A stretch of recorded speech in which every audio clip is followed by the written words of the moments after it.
Thank you for watching the Religion News Service series, Anti-Racism as a Spiritual Practice. I'm your host, Dr. Simranjeet Singh, and this episode is part of the second season of our series, which we filmed late in 2020. The first season, which was entitled Becoming Less Racist, can be viewed on religionnews.com. We thank Columbia University and Trinity University for their support in making the second season possible. I'm so excited to introduce our guest for today, Kaitlin Curtice, who has a beautiful new book out called Native: Identity, Belonging, and Rediscovering God. It's a wonderful and insightful read that carries us through Kaitlin's own journey of rediscovering more than just God, but also her sense of belonging and her own identity. She's an exquisite writer and thinker, and I could think of no better person to help us think about the relationship and tension between white supremacy and Indigenous experiences. Kaitlin belongs to the Potawatomi Nation, and she talks a lot about race and whiteness and decolonization throughout her book. What's your opinion on land acknowledgments generally? Do they feel important to you? If so, why? If not, why not? Yeah, that's a great question. There are other places all over the world that practice land acknowledgements regularly, like Canada, our neighbor. And in the US, this is not something that has ever been picked up by many of us. And so there are sometimes I'll do a speaking event and I'll do a land acknowledgement and people will be like, that's amazing. I'm so glad you thought of that. And I'm like, I did not think of the land acknowledgement. This is just, you've never heard of it, I've heard discussions, in places like Canada where they're asking, has this thing been happening so much that it's not working anymore? Is it becoming just a flat thing that we do in an event and then you move on without actually recognizing why are we even honoring Indigenous people? In America, on the other hand, I think that we need it more because we haven't gotten to the point where we've even really started to tell the truth about our history. So much the genocide and the land theft and the continual colonization of Indigenous peoples just isn't talked about very much. And so when an event does begin with a land acknowledgement, it's often really new for people. So for me, one of the most powerful things that I feel like I can do is point people to this website, nativeland.ca, and it tells you who the original peoples of the land are still, if they're still there, and who they were. And I think that that's a really powerful tool because people it's not common in the US. And I think it's important for us to talk about here. So I think it's important. And in this land of Zoom, it's so weird because we're all just where we are. And, so when everything went virtual, I was like, how do we do this? But we just figure it out and we keep doing it maybe. So. Yeah, I appreciate that. I've been, over the past few months with the Black Lives Matter movement, been doing programs in Canada, virtually, but Canada, Australia, especially, where it's such a standard practice that everyone before you're in a Zoom call, and in our tradition in America, you introduce yourself and where you're from. In those countries, it's very much like ingrained within the community. One of the real differences that I felt was in those communities, as they're reckoning with racial justice, it's very much tied to Indigenous experiences. The call I was on for Australia last week, they were shocked, like literally shocked. That one of the questions was, what does the Black Lives Matter movement look like in relation to the Indigenous people in America? And I was like, we don't talk about them, right? We've already kicked them out of our lands, and it's not something that no one even thinks about it. So anyway, it was just a really unexpected question for me that made me sort of lift up some of these biases that have been deeply embedded in some way. Mm-hmm. Yeah, it's tough for us to even admit that we're like a settler colonial state. I had never heard of that term until a few years ago. Like I had no idea that was a thing. And so to talk about that, we have something in common with some other places that are trying to reckon with this. But as America, this grand nation, like, we don't want to admit our own history, and not much can be done if you're not willing to just tell that truth from the beginning. So, right. Okay, let me ask you, you threw a term at a settler colonial state. Yeah. What does that mean? And then I'll start asking about who you are and your story, but Okay. We like dug in a little early. Let me tell you what sorry, just a second. I was gonna say, like, let me read you the definition from my book, because settler colonialism is definitely, like, for sure an academic term that I will butcher it if I try to tell you. But basically, settler colonialism is where you have a group that comes in and takes over, like, the indigenous peoples of a land. So you have them coming and taking that over. And then over time, it just continues to push and push and push out that group. And so then you end up with the land of, the settlers and the, come and take whatever you need. There's no one here anyway. It's just open for everybody. And we end up with this settler colonial state. So we are a colonized nation, but we don't talk about it that way, and that needs to become a more regular part of our vocabulary in order to begin a conversation. Yeah, I think in your book, if I remember right, I just read it again in preparation for this conversation. I was like, let me just listen to our last conversation, which we recorded. Yeah. Like, no, I should read the book again because I'm a Columbia nerd. And so I did.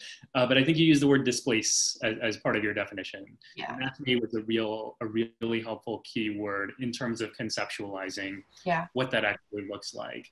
And this point about us, our conception of America, we think of ourselves as having defeated the colonialists or the colonists, right? Like, we think of ourselves as the anti-British, the anti-colonizers. Right. And we don't like to think of ourselves as an imperial force. So anyway, I really appreciate that point. Can I switch gears and get to your story? Can you tell us a little bit about growing up? What was your life like? I mean, I guess the question is, and the work I'm asking you to do for us is, most of us are not Indigenous. Most of us don't even know Indigenous people. What's that like for you growing up? Yeah, so some people might say that my childhood is very much like a lot of Indigenous kids' childhoods. But of course, my book is, from my perspective. But I grew up, I have a white mom, and then my dad is Potawatomi. So my Potawatomi side comes from my father's side of the family. We grew up Baptist. So, my dad's whole family was in Oklahoma. And so my grandma, who's Potawatomi, like, was a Southern Baptist secretary. And so she was just, like, fully immersed in the Southern Baptist Church in Oklahoma. And so I grew up in those kinds of spaces. But my father was a police officer. He worked for the Bureau of Indian Affairs. So I had this, like, we went to church with mom on Sundays, but then also my father's, working with Native communities. But also we never really talked about being Potawatomi. Like, we didn't talk about what that might mean. We didn't talk about, this is who you are, this is your identity. Like, I didn't grow up knowing we had our own language or our own origin stories. So it was this weird, world of being a poor Native kid, but also just being Baptist. And also, like, it was just, so we moved back and forth from Oklahoma to New Mexico multiple times when I was young for my dad's job. And then when I was 8, we moved to Missouri. And so it was just, like, completely out of context, just moved over to Missouri. And when I was 9, my father left our family. So it was for me at age 9, it was a very sudden, just, he was gone. And I continued to have visitations with him. He moved back to Oklahoma. So then, instead of this kind of strange mixture of a world inside my home, it became this divided, like, I go visit my dad, but I, live with my mom, and single mom with 3 kids. And so just a lot of exhaustion and trauma, and, and then my mother remarried my stepdad, who's a Baptist pastor. And so I kind of, my safe place became the Baptist church even more. And so I just immersed myself in that. And as I did that, it kind of silenced the Potawatomi parts of myself. And I would say even villainized, because that's what colonization does. And white supremacy is like you pick up, for me, Christianity, and you suppress and put away those other parts of you, right, to assimilate and to fit in. And so, yeah, so I've been on this journey throughout my adult life to what I consider integrating all the parts of who I am and making sure that all parts of me are seen and known and understood. And so that's just naturally been a part of my writing and what I want to embody in the spaces that I inhabit and online. And so that's really been important for me, is to do this kind of work. So I'm really grateful to be here tonight with all of you, just kind of processing these things.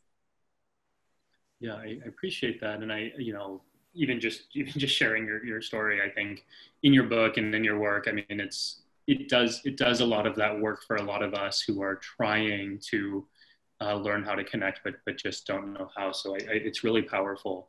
Can I ask you a question about identity? I think that to me is the major theme of our conversation for today. You talked a little bit about growing up, you weren't really, like, you didn't really talk about being Potawatomi, right? Like, yeah, not a lot. I don't know if we want to break it up into mathematical proportions, but like you're 50%, right? But like in terms of like biologically, but in terms of how you perceive yourself at that age, at a young age, you weren't, like you saw yourself as Baptist more than anything else. Is that right? Yeah, and that maybe not when I was young. When I was young, it was kind of like, I'm just a kid and I'm here and here we are. And then, and then as identity, as you start naming it, like, I remember when I was really young being so kind of one with nature. And then as I got older, that kind of got, I think a lot of us, as we get older, as children, we have this connection with the earth. And as we get older, it kind of gets pulled out of us. I think it's kind of like that when I was finally able to be like, okay, who am I? Ask those questions probably in adolescence. By that time, it was like, I'm a really good Baptist girl and I'm a singer. I'm a worship leader because I'm a singer and that's what you do. And so yes, everything revolved around that. And then it was kind of like, oh yeah, and I'm this thing too, but we don't talk about that. And yeah, so was it like we don't talk about that because we're ashamed, or was it like we don't talk about that because it's not important to our daily lives, or what was that like? I mean, a lot of it is kind of the shame of intergenerational trauma because our grandparents were taught to be ashamed, so we have something in America that a lot of people still don't know about, which is boarding schools. So, throughout history, Indigenous kids have been taken from their families and forced into these boarding schools run by Christians or Catholic run boarding schools, and they're stripped of their culture, kill the Indian, save the man. That was the whole point, was to strip us of our culture and assimilate us. And that leaves an impact generations down the road. And so you have families that, like, we know who we are, but we're not going to talk about it. There's this taboo almost, and I think that my father had a lot of trauma that was from his parents and their parents that we just didn't, it kept going down the line and we didn't talk about it, And so for me, I want to talk about it and I want my kids to talk about it. And, but that means that we have to dig into that cycle, and it is really painful. In high school, I was not proud to be Potawatomi.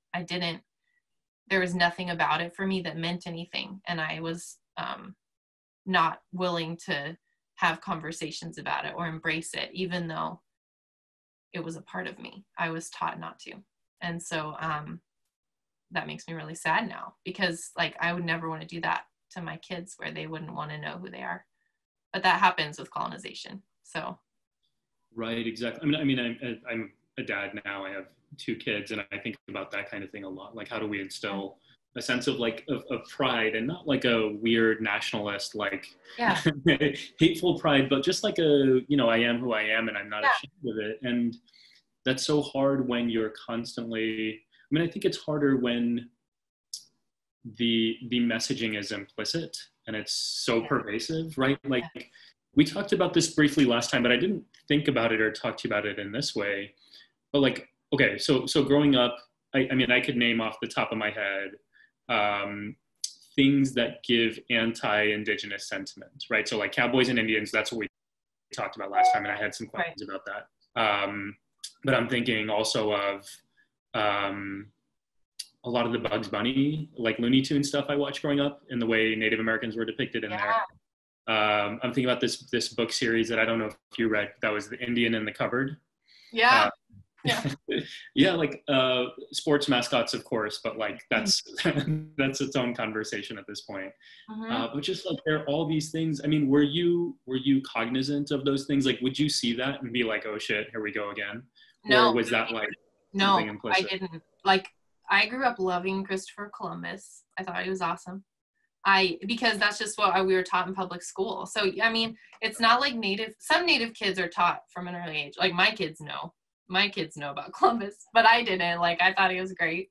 I loved Peter Pan, the old cartoon, and it has Tiger Lily, who is this quiet, sexualized, like little Indian maiden, like wearing her buckskin or whatever. And then you have Pocahontas, the movie, which is not based on, and I had a Pocahontas Barbie doll, but to me, that Barbie doll like represented who I am. So it was this weird, like, I don't even know how to describe it, that I had so much pride in this native Barbie that I had, but like she was based off a Disney movie that was really inappropriate. And so there were pieces where I was trying to figure this out, but I don't think I had the space to process it with anyone, so it was a really strange thing that now I look back and I'm like, oh, that thing meant a lot to me, or I watched that movie and I would never show my kids that movie now, or things like that, Yeah, it's so complicated, and I guess what I'm hearing you say is,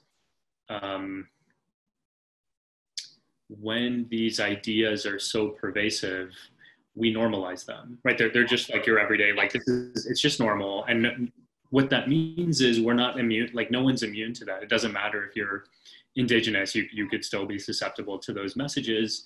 And then when you normalize it, you internalize it. And you're just Yeah. like, this is just Yeah. how it is. And that's how you think about the world going forward. Yeah, and it's like, I mean, there have been Indigenous scholars who have done studies on these native mascots and what they psychologically do to children who see them over and over again, and how it actually damages their emotional well-being and their sense of self. Like, yeah, and you're right, it's completely implicit. And so have those things, and then the stuff I learned in the Baptist church just about like being a woman, or all the different these messages that I was getting, it's just like layers of white supremacy and misogyny just stacked on top of my actual soul. So, yeah. Yeah. Oh man, it's so interesting. Can you, okay, I haven't asked you this ever before. I haven't asked anybody this before, but I'm going to try it. And if you don't want to talk about it, that's fine. Okay. But can you talk about, you talk in your book a little bit about poverty. And that's not something that's familiar to me personally. Like I haven't had that experience. What is that like? You talk about trailer parks, you talk about government distributed food. Mm-hmm. I know you were relatively young at that point, but do you have memories of that? Yeah. For me, like living in poverty was just like living a really simple life. Like for me, I just thought of it as like, we play in the dirt and these are our friends and I love these grasshoppers, and like it was just like that. Like I don't have a lot of memories of thinking I'm poor, or these problems that might have come up in our family. I think that probably my older siblings and my mom, of course, knew, and my dad, but I was young. And so when I think that hit me was when my parents did get divorced, and there were things that had fallen through where it was very clear, like, we don't have the money to live this way. And then, when my mom got remarried, we had money for the first time. And I remember shopping at American Eagle for the first time, the store, and buying an outfit there. And it was like mind blowing to me, like to shop at a mall and to buy clothes there. And so that was like one of the times where I was like, oh, like something is different now, and I've never experienced this before. And so I experienced life on both sides of that, and that's an interesting juxtaposition for me to process, that leaving Indigenous spaces like gave me this other life, but that I lost this part of me as well, if that makes sense. And like, and so it's like a trade-off almost, or like, you can't have all of it. You can't have yourself So you're going to get this different life, but you're going to lose part of yourself in the process. Yeah, no, I get that. It resonates with me in different ways. And I guess the question I have then is, once you had access to capital, right? You're still a kid, so it's like you're not thinking about it in the ways that we're talking about it. But like, did you feel like you now belonged more? Like, did you feel like you were moving into sort of mainstream society where you would be perceived as normal, or was it still like this? Yeah, probably. Even just based on clothing alone, like being able to shop at a mall regularly or whatever, like I think that it did mentally put me in a place where it's like, this is different than what I grew up with. Maybe I can fit in differently now. But with that comes, well, if I am going to, I need to do these things, which is assimilate, and I need to say the right things and do the right things to fit in, like in the church and at school. And, and then you put on these roles for yourself, essentially, and those aren't healthy either. So, yeah. Right. Okay. So when was it that so you've talked about your journey with your family. When was it when you started to appreciate your Potawatomi side of yourself, or your Potawatomi identity?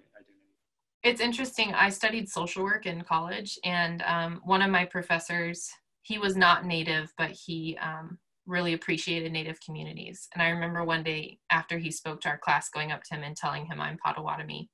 And he was like, "Oh yeah, I think your people are from New York." So that was wrong, but we're not from New York. But still, it was meaningful, and it sparked this little thing. But again, it was like I didn't know what to do with it. And so I think that seed kind of sat inside me for a while.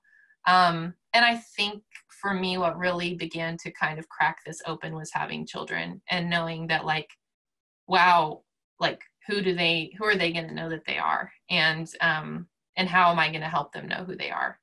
And so I realized that it was kind of just this epiphany moment for me. And I write about it in my book, but to me, I very clearly feel it as my ancestors like visiting me and showing me something that I hadn't seen and just making me aware of my own story. But it was kind of just this like light switch moment where I realized like there's a part of me that I have been silencing and I need to listen to it. And it's a very spiritual part of my life, and it's a cultural part of my life. And that kind of sent me on a crazy journey of transformation, and in the process, decolonization as well.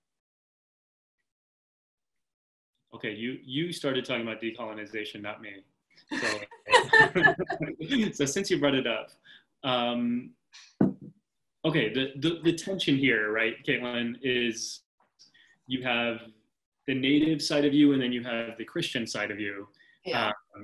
And you're like, clearly this isn't all new for you, right? Like you've been thinking about these things for a long time. And I guess the question for me, like the beginning question for me, and there I think we'll have a nice set of follow-up questions, but like what does it look like for you to reconcile those two things as someone who is faithful and identifies as Christian, but is also aware of the violence that has been done to your family by these people?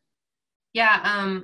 I mean, the first kind of reckoning of that was just to realize that I have to tell the truth about my own story and about like my own trauma and, the trauma that I've inherited from my ancestors who have been colonized, and then what happens is you just start peeling back the layers, and it's not fun, it's not a fun journey, but it's part of healing, and so decolonization for me has ended up, it's gone in stages where I was like the worship leader at a church, and then I left, and then we went to another church, and we went there for a few years, and it just got harder and harder for me to be there because I'm realizing these things, like the worship songs that we sing in the American church are violent. They have violent language, and they have like God as conqueror type of language. And I'm looking around to all the white people in the room thinking like, do you people know what you're singing? Do you know how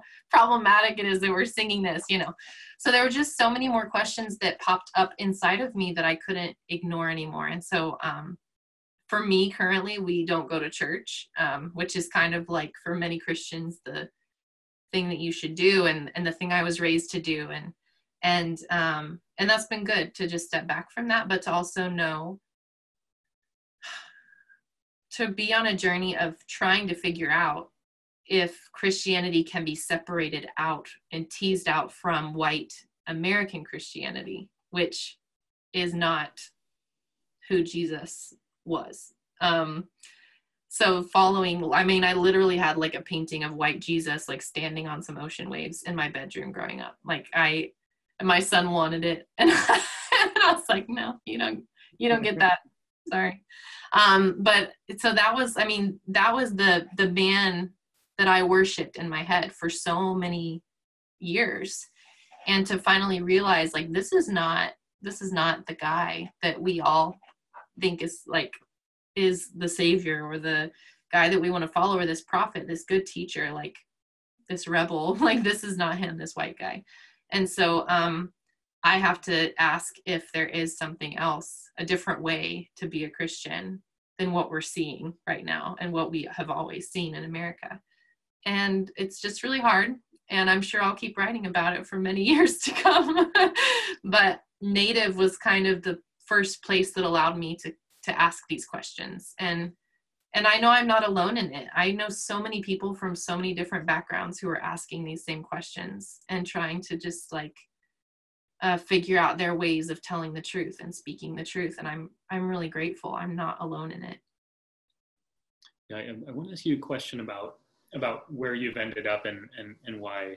But before that, talk to us a little bit more about that process of peeling back. So I guess one of my real questions is, there are so many ways that we can do that, right? Like we all have these processes of peeling back that we need to go through, mm-hmm. right? The unlearning and the reframing and all that. And a lot of times I look at people doing it, and it seems so extraordinarily painful. Like I'd rather not. Like, ignorance is bliss.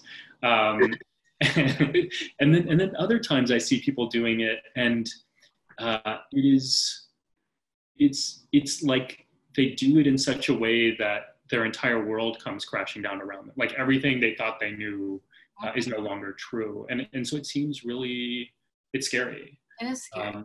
Yeah. And so how do you do it, or how have you done it in a way where you've been able to really do that inner work while also maintaining safety for yourself? Yeah. So after that experience I was talking about, where it kind of like things started to change in my mind and inside of me, that was around the time that Standing Rock was happening. And so I'm like, trying to just like reckon with my own story. And then I'm watching live feeds of Standing Rock like every day. And so I'm watching like the story of Indigenous people and America and America's violence just like unfolding before my eyes. And it was very painful. And I had to take a nap like every day at like 4 o'clock. I was like, my body would shut down. And I had never been aware of my body carrying trauma like that. Like or carrying my heavy processing so hard that it was making my body like crash on me. And I thought something was wrong. I thought I was anemic. Like, I couldn't figure out what was going on. And then I had to stop and realize, like, I was processing so hard. I was, I'm literally like that. Everything that I thought about my own story was changing. And it was very painful. And so I had to learn to do it, to recognize that I don't think we talk about this enough, that like this work that we're doing is lifelong work. Like the anti-racism work that we're doing, or the work of just loving each other better. Like, this is lifelong work as human beings. This is what we should always be doing. And I think a lot of us like think that we start on this and then it lasts 2 years and then we're like in a much better place and we stop. But it's not like that. And it's not linear either. Like, this is cyclical. This is seasons of learning and unlearning and all of this. And I think that we have to think about it differently for it to be sustainable, if that makes sense. And so for me, it's included a lot of therapy and self-care and having conversations like this to know that I'm not alone in it, and in a time that we're living in right now, just trying to like practice solidarity with one another as much as we can and caring for each other. I write in Native, I write that our spiritual realities don't exist in a vacuum. And I'm trying to say that like my wellness also depends on your wellness. Like we have to be connected to one another in order to know what healing is. And that's a communal thing. It's not just an individualistic thing. And that's hard to grasp as well, but I'm committed to trying to understand that like our spiritual realities are connected to each other. And I think that that hopefully will help us as we do this work, you know, on a personal level and on a collective level. Does that make sense? Yeah, no, it makes total sense. And I think one of the phenomena that I've been watching play out over the last 6 months has been this something that I thought I'd never see in my lifetime, which is people actually saying out loud that our health is interrelated, that our lives are interrelated. Like the pandemic has made us realize that how interconnected we are. And I think that sense has been not necessarily the driving force, but a driving force behind the racial justice movements, right? Like really viscerally coming to believe that our wellness is interconnected. Yeah. So yeah, I totally appreciate that point. And I also really love what you said about the anti-racism work being lifelong, right? Like you do this stuff in other contexts where people show up and they're like, let's do a 90-minute session and resolve all of our company's diversity problems, right? Like I think people are really oversimplifying it. And usually when you have that sort of perceived remedy, then what that really tells you is the diagnosis is completely off, right? That's the problem. And so I really appreciate you saying that anti-racism is a lifelong practice for all of us, no matter where you are in your journey. And I think that to me is very much the spirit of this program, the anti-racism as a spiritual practice. It has to have the inner component. There's something else that came up in your book that I really wanted to ask you about that ties to what you were just saying. And that is, you talk about being aware of your own positionality as someone who's following a legacy of those who have been oppressed and those who have done the oppressing. And I really love the way that you frame that, because at least in a lot of the anti-racism conversation right now, right? Ibram Kendi talks about this in his book, that like we are all like racist and anti-racist is not a fixed identity. We all engage in those moments at all points in our, like sometimes we are racist and sometimes we're anti-racist, and it just depends on where you are at that moment. And so can you talk about like how did you like come to recognize that positionality of your own, and what value has that brought to you?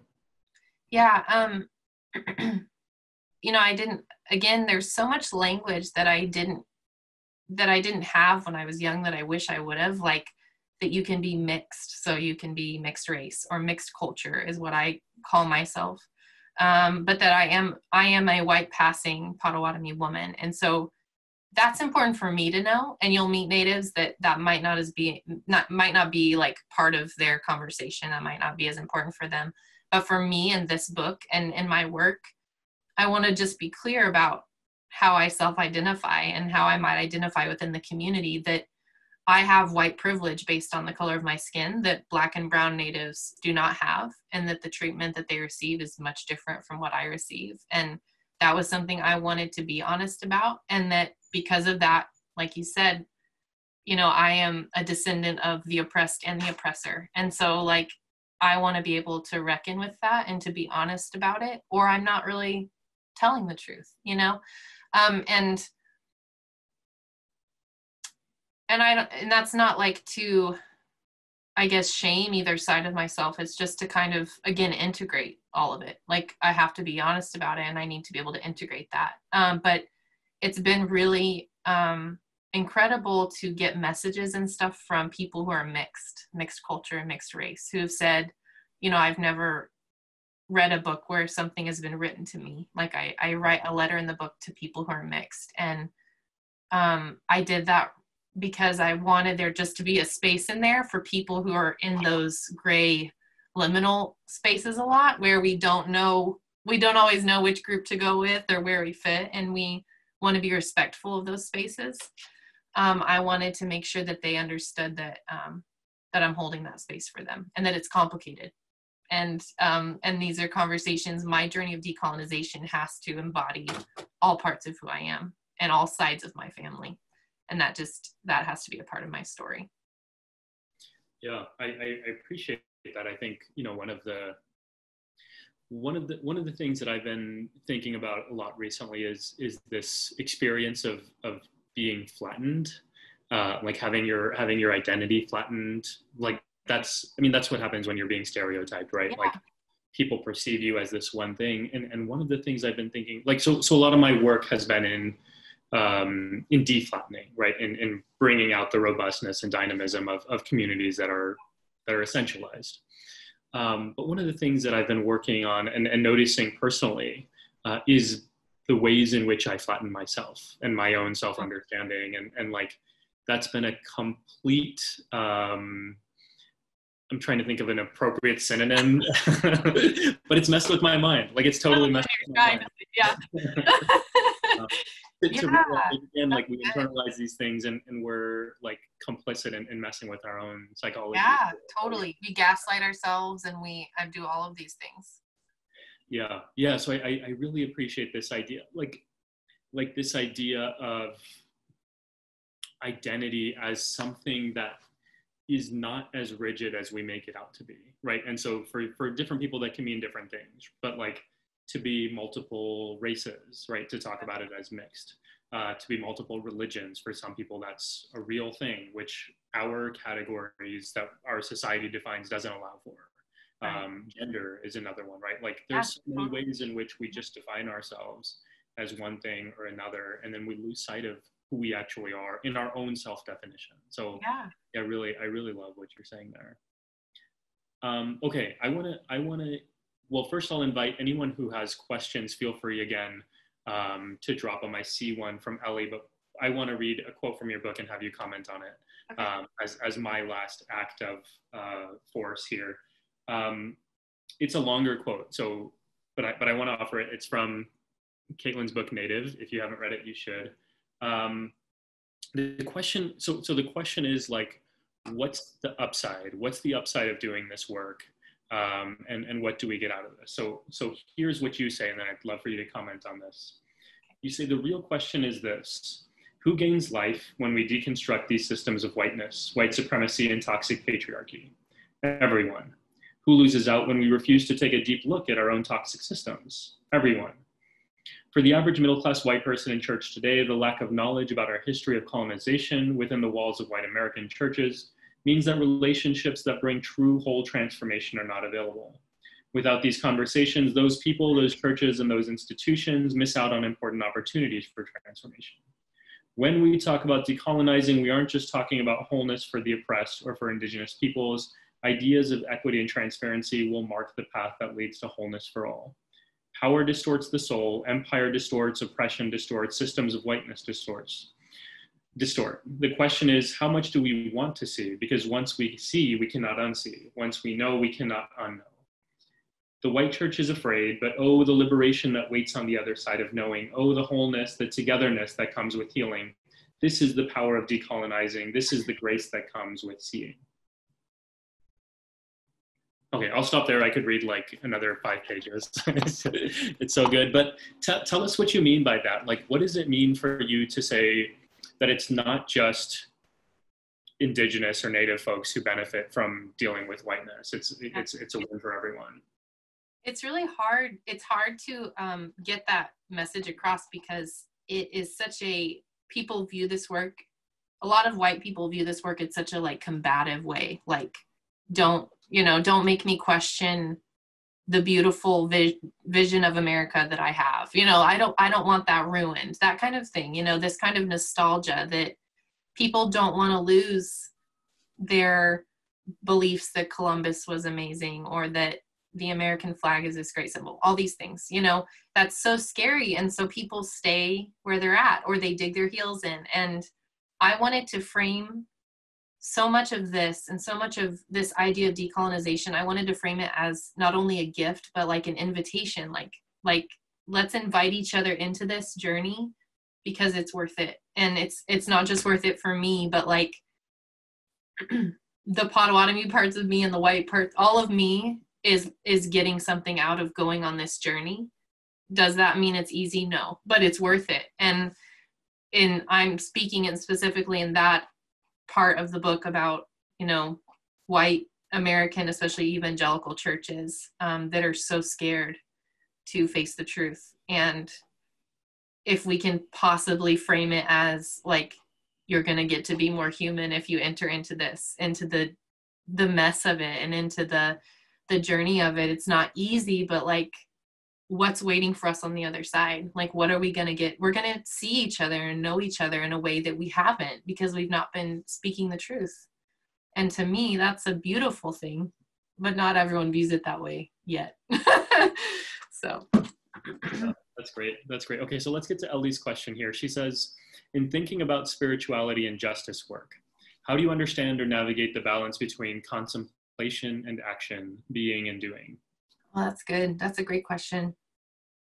I've worked with Richard Rohr's organization, the Center for Action and Contemplation in New Mexico, and I think that they're always asking this exact question. I think that there is this idea of contemplative people as being very like, we just sit and meditate all day. Like, you know, like we aren't out there like fighting against injustice or whatever. And I think that if we are truly trying to pay attention to what our souls and our spirits have been speaking, and the racism we hold, or the white supremacy or the colonization that is rooted in us as people collectively and individually, like if we are truly kind of looking into ourselves and into that sacredness of belonging, it should always lead us like back out of ourselves again, if that makes sense. So if something is happening and we're doing this work, it should always lead us into community and into how can we care better for each other? How can we pay attention to the earth?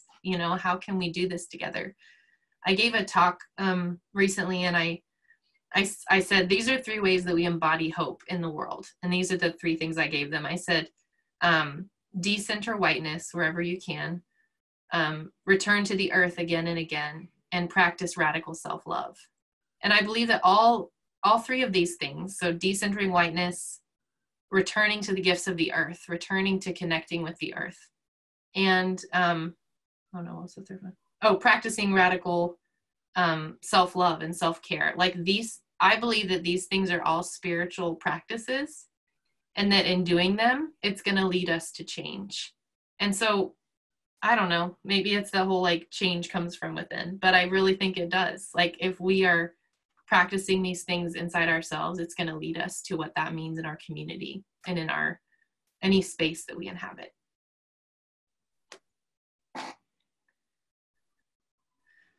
Okay, a question from me. Okay. So you asked this question at several points in your book. Why are we still here? Like you're talking about you and your friends within the Christian, like the progressive Christian space who come to these conferences. And you asked this question of like, why do we stick with Christianity? And so what I would love to hear from you is, what have you found within the tradition that keeps you grounded? Maybe grounded is not the right word, but like committed in some way. You know, I feel like, sorry, I'll say like, I feel like you have this like love-hate thing going on. Where... I do.